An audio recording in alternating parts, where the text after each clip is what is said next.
Hey guys and girls, I'm James and welcome back to the channel. It's been a while. And about 6 months ago, I was talking to one of my friends from DJI and he said, James, how come you don't make these entertaining videos anymore about, beginner budget drones? And I said, well, there just hasn't been anything out exciting in a long time. And he said, well, let me reach out to DJI and I'll have them send you one of these DJI flip drones. So they sent it to me about 6 months ago and I've had it since winter. As you can see me flying outside and the grass is all brown. But then I got really sick, almost left this earth. So I've had this drone for about 6 months now. So I appreciate DJI giving me a long time to release this video. But when I first got it, I'm thinking, is this some kind of gimmick? This thing looks so much different than any kind of drone I've ever seen. But DJI is kind of like Apple or Sony or Tesla. When you get something, you know it's going to be dependable, it's going to be innovative, it's going to be effective, and it's going to work really good. And they really did their research and thought a lot outside of the box on this drone. Because when you're buying a drone, there's a lot of features you may want that checks a lot of boxes. 4K camera, 3-axis gimbal, obstacle avoidance, sub 250, a really nice remote that's got a screen built in so you don't have to run a wire to your phone, and this is an option. And usually you wouldn't think sub 250 you'd have covered props. And you might say, James, they have the Mini 4 Pro, that kind of has all those features, but this one doesn't have the covered props. So when you try to stick this into your bag, these props get into a bind. And as a beginner, if you hit something with these props, it's bound to fall out of the sky and crash. And also, if you look, the front of this DJI, the camera is the first thing that hits when you run into something. So if you break this gimbal, this drone's almost worthless. But if you look at this drone, once you unfold it, another feature that's really cool is when you unfold it, it turns on. So you hear that?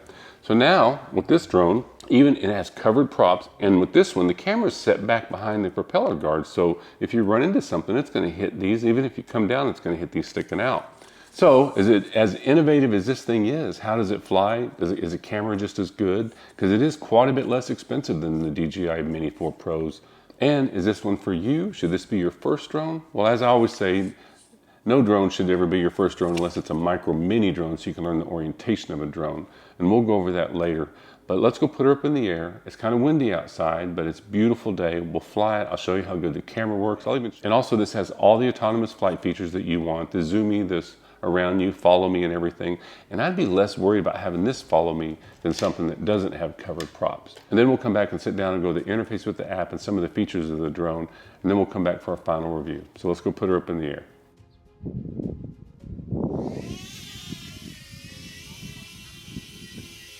Well, the first thing I noticed when I put this drone in the air for the first time is it's quite a bit louder than the DJI Mini Pro series. I'm sure it's because it has the covered props, but that's one of the things I loved about the Mini Pros is that it's so quiet. And when I do all my roof inspections, I don't get Karens around because I can't hear it when it's more than 15 feet away from me. So this one is a little bit louder, but then you get the convenience and the safety of having the covered props. So the first time you put any drone up in the air, make sure it's functioning right. Don't just send it out over water or over trees. Kind of spin it around, rock it back and forth, left and right, kind of see how it goes before you send it off. And so here's the view from the camera. As you can see, it's a little bit windy outside, but it's extremely stable. I'm probably 150, 200 feet up in the air, and I'm panning around, up and down, and going around. I do have an ND filter on it. I think I have the number 8. The set I got came with 4 options, all the way up to a 32. I think the only time you'd want to have a 32 on it is when you're filming in the snow. The higher the number, the more it's going to be like sunglasses, the darker they'll be. And in this camera setting right now, I do have it set to automatic. So sometimes when you pan left and right and you'll get more light into the camera, it's going to auto-correct for the color saturation. You'll kind of see it right here. It changes just a little bit. Right there. See how it'll change, but then it'll change back and forth. If you want to, you can go into the Pro settings and you can set that to where it doesn't autocorrect. But as your average photographer or hobbyist, this is just the way to go. I was a little bit worried with the wind and the covered props that it would get a little bit of shakiness, but the 3-axis gimbal performs flawlessly. Again, this is just an overall review of the drone. I wanted you to get a feel of what the drone looks like, how it functions, and how great this camera is. And it's so easy to carry around with the foldable props and the way that they're covered. You can stick it in your backpack, you can carry it on your bike, or if you're going hiking. It just makes it much more convenient than just about any drone that's ever been made. And usually when you have something that's that safe, it's not going to fly like this. And this thing flies so easy. I think the advertiser gets 32 minutes of flight time. I get about 25 minutes, but that's a long time to have a drone in the air. By then you're getting pretty bored. And the batteries do recharge really quickly in the battery pack that it comes with. Be sure and get like a 65 amp charger if you're going to be using the battery pack chargers. Here my wife doesn't even know I'm filming her. It's easy to fly around like this when you have that front obstacle avoidance. Oh, she sees me now. I do want to show you some of the autonomous flight features. This is taken off their website. This is the Droney. And once you push the button, it's all autonomous. It does everything. So make sure everything around you is clear. These are flight features that I wouldn't be used as a beginner. This is the circle. There are options in the autonomous flight features of how far you want it to be the circle. This is the rocket. This one's pretty neat. It goes straight up. And then there's the helix. This is a really nice one, but it doesn't have the side obstacle avoidance or the back, only going in the front. But it does have covered props, so if it does hit something. This is the boomerang, and then followed by the spotlight. It takes a little while to get used to all these different functions, but honestly, I don't use them. All I use is the circle. I really enjoy that one when I want to get a really good shot, but my favorite is the subject tracking, or the follow me. So it will follow you when you're walking around or on your bicycle. If you're doing it on your bicycle, just be really careful and kind of keep an eye on it. You'll start getting used to what its personality is when it's following you, because it will not pick up like little twigs and stuff on trees. So everybody's skill set's going to be different when they first fly in drones. Some are going to take to it right away, some it's going to take a little while, but anybody can fly this drone, especially if you start taking it low and slow in the beginning. And then after that, don't just aimlessly fly it around. Try to have a plan of action. In other words, make figure eights, have it fly away from you, because when it's coming towards you, everything's backwards. So it takes a little while to learn the orientation of the drone. But what's really nice about GPS drones, if you ever panic, just let go. It will just sit and hover just like that. You can even walk up to it and flip it over and turn it off like that. You can't do that with the DJI Pro Series with the uncovered props, because they could cut you, but it makes it really easy. You can even launch it. If it's muddy or something, you can just let go of it like that and just launch it. There's a little button you push on the remote. And also, if you ever panic, you can also hit the return to home button, and it'll just come and land exactly where you took off from. It's not going to land next to you, it's going to land where you took off from. But you can also always reset your home point. So on the obstacle avoidance, like right here, I'm trying to push it and make it run into me.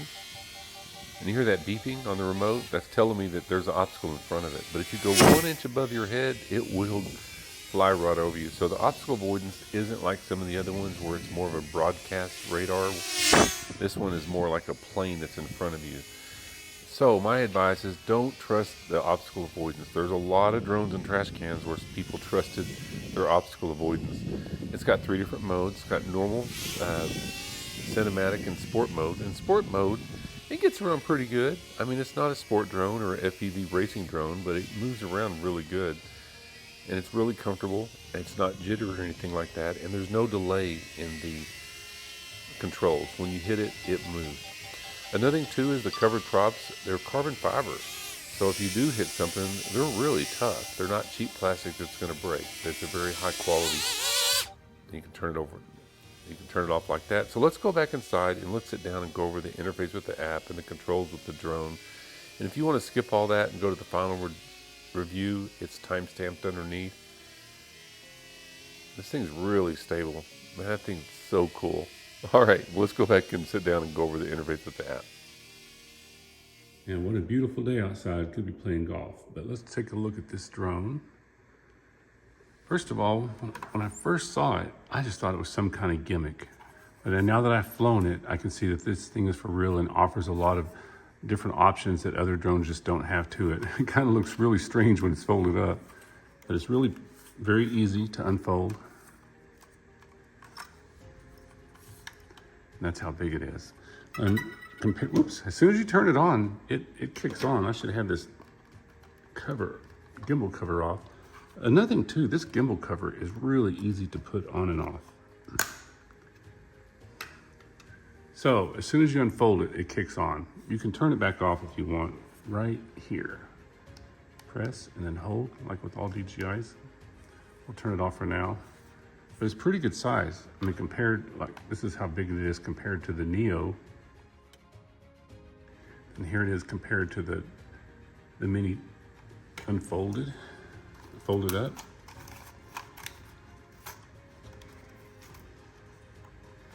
So it's, as you can see, it's pretty much about the same size when it's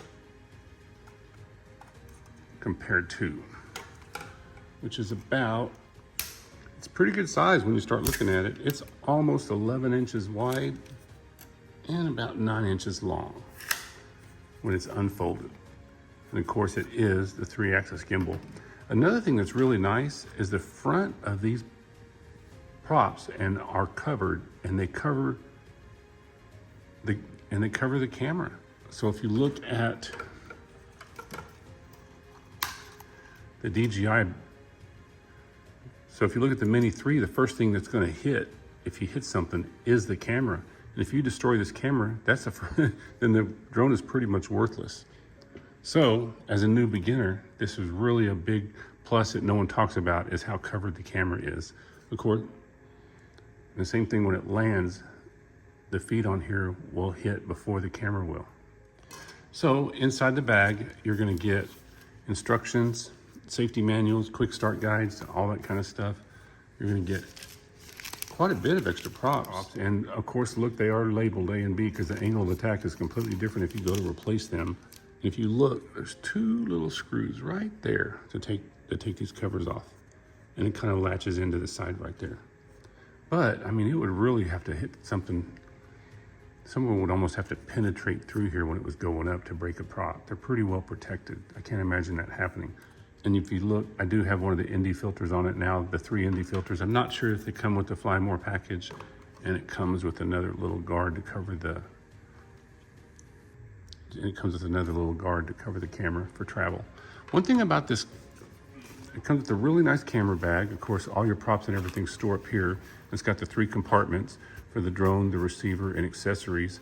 And with this folded up, I really like how it fits in there, because I couldn't, even when you fold up the Mini 3, I don't like the way it fits in the bag. So I had to get this other case to put everything into. And I don't think that you're gonna need that with this drone. So this case fits really nice, and I like it better than this case, but I never liked stuffing the Mini 3 down in here because the props bind them on the sides. Even if you strap them down, when you're pulling it out, it snags the props. Also, before, the controller did not have external antennas. That always kind of bothered me. And I don't know why it would be so much easier just to have these little antennas. Joysticks are stored very easily on the back. You need to just screw on there real easily. We'll go over the interface in the app in just a second. Comes with the charging hub. Mine came with 3 batteries. Well, they scuff really easy. I barely touched this drone, so it's just, to me it looks like this is a painted surface instead of just like a white plastic. Room for 4 batteries, and it charges very, very easily. You just put it in the charging port. Nice thing too is you can also hit this little button, and it'll show me that these are charged. You can also use these, and you can plug into to charge your phone up if you need to.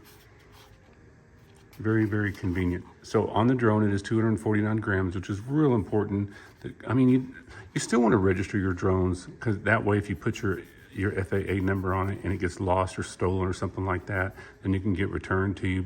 So it's only $5 every 2 years, but in some countries, like in Canada and stuff, there's a lot of, in the UK, there's a lot of different regulations for drones that are over 250. And some people think just because it's under 250 grams, they don't have to follow the FAA guidelines for where to fly it and where you can't fly it. You still have to follow the guidelines, but it makes it, it falls under a lot less regulations. So let's throw a charged up battery in it. So to remove the battery, it's very simple. You push down on both of these, and just it slides out. And when you press in the new one, it's going to turn on.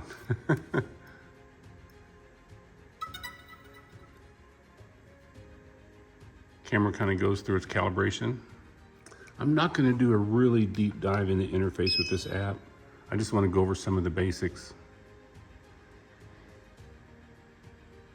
So on the remote, on the back, you've got two programmable buttons that you can program to whatever you want. You know, it has return to home and stuff in the front, but there's other options. On the top of it, there's two wheels. One is to bring the camera up and down, and one is to zoom in and out. You can start recording, and you can take a photo from the top. It has return to home, and of course, you turn it on and off. And you see the CNS. C is for cinematic mode. It'll fly around very slowly. Then normal is normal mode, and then sport mode. Now, if you look right now, it says take off with caution because we're inside and it's not going to catch any of the satellites. So see that right there where it says 0? That means we have 0 satellites. If we go outside, it doesn't take very long, and that will run up to about 12 to 14 satellites. And it's important that it's bound to the satellites. So all the satellites are pointing at it from different directions. Every once in a while, when you turn it on, it's going to ask you to do a compass calibration. The reason it's doing that is like when you get in your car and you start to drive, and it tells you to turn around because it did not know what the front and the back of your car is. So the GPS in your car doesn't calibrate to know what the front and back of your car is, but on a drone, it's real important when it takes off that it knows the difference between the back and the front. So it's gonna ask you to calibrate it, and it'll give you the instructions to spin it 3 times, and then to turn it this way and spin it 3 times. Usually when you go somewhere more than 30 miles away, you'll have to recalibrate it, but if you fly close to your home, you're not gonna have to recalibrate it every single time. So right here, it shows that we're in normal mode. It'll do cinematic mode, sport mode. Down here, it shows the storage on our, right now I'm running 1080. You can move that up to 4K, 2K. I mean, you can move that up to 2K and 4K, but just know when you do that, it's gonna eat more storage very quicker. So if you're just out flying around trying to get some pretty pictures, 1080 is just fine. Your takeoff button here, and then here is your zoom times 2 times 4, and then back to 1. You can also zoom in using the wheel right here. So right here is where you hit that, and you can go look at all your photos and videos. Go back. So that's how you look at that's how you play. That's how you play your videos. Up here is where you make your adjustments between video, master shots, even slow motion. And when you hit your master shots, see, it'll say we're not in flight. So yeah, I'll show you that when we're flying it, how you do the different, have it fly around you in a circle and follow you and everything else. And then you can switch between photo and video. Hit the 3 buttons up here, and that's how this is where you're gonna go into all your controls. So your safety controller, like right now, obstacle avoidance says brake, and you can turn that off. You don't want it. So it only has front obstacle avoidance. It's not going to avoid from the side, but it does have the sensors on the bottom that when it gets close to the ground, it's going to slow down and stop and land. Right now I have it on metric. Change that to imperial. Your display, I use larger because I'm old. The gimbal can be FPV mode or follow mode. FPV mode means that the camera is going to stay still when you're driving around. When you're flying around, it's not going to get that tilt to it. But some people really like that FPV mode because it kind of gives a more cinematic, like a bird flying action. When you play with that, you'll understand what I'm talking about. Your gimbal calibration, it's going to recalibrate the gimbal to center it. Stick mode, US we use mode 2, UK uses mode 1. That kind of switches which direction all these controls are moving. Here's your RC calibration. You have to power off the aircraft to calibrate the remote. And that's when if you feel like it's a little bit moving left or right without hitting your stick, sometimes it's a calibration of the controller and you need to calibrate the controller. And then a flight tutorial. Right now I have it on auto, but you can go in there and hit this and change all your white balances, your ISO, your f-stop. But right now it's just easier to leave it on auto. DJI does such a good job with the cameras. They've had years and years to get this right.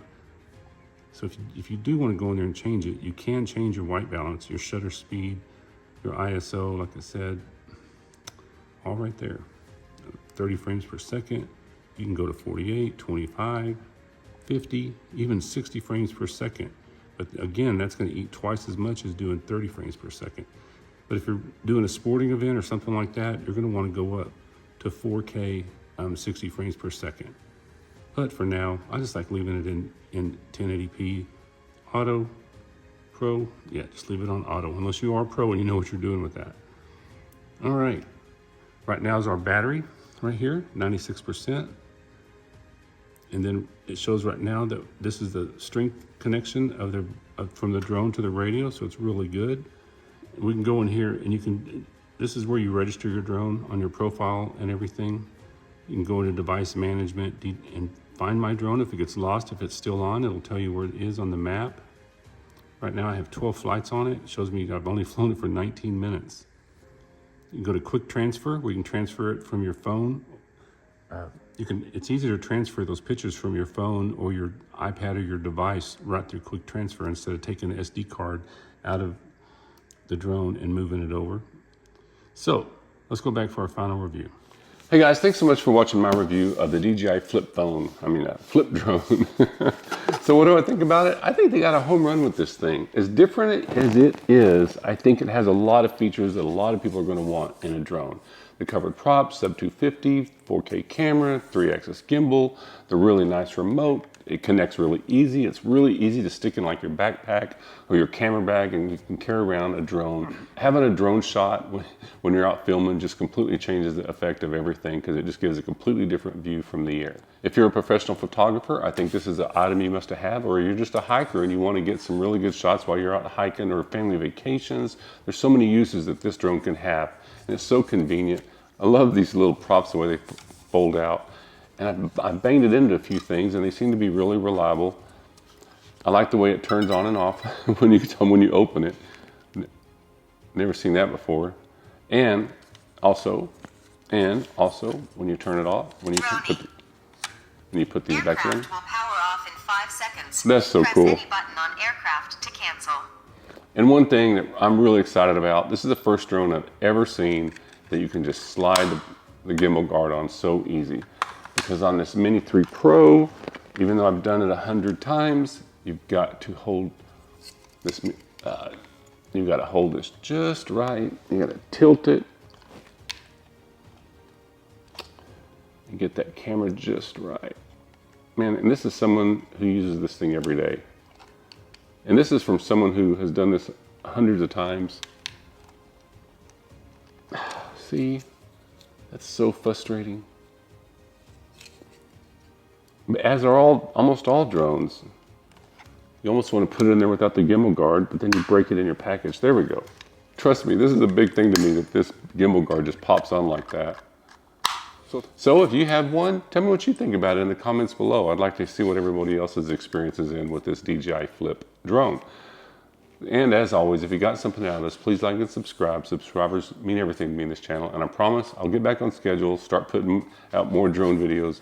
And I'm gonna make another video on this one, comparing it to like the DJI Neo, the Mini 4 Pro. If you're thinking about getting something in this price point, the features that you might choose. And another video, if you're a first-time drone flyer, there's just this angst you have the first time you put it up in the air because you're afraid you're doing everything wrong. I'll take that angst away from you and teach you all the features that you need to know about this thing, and and the things not to worry about the first time you put a drone in the air.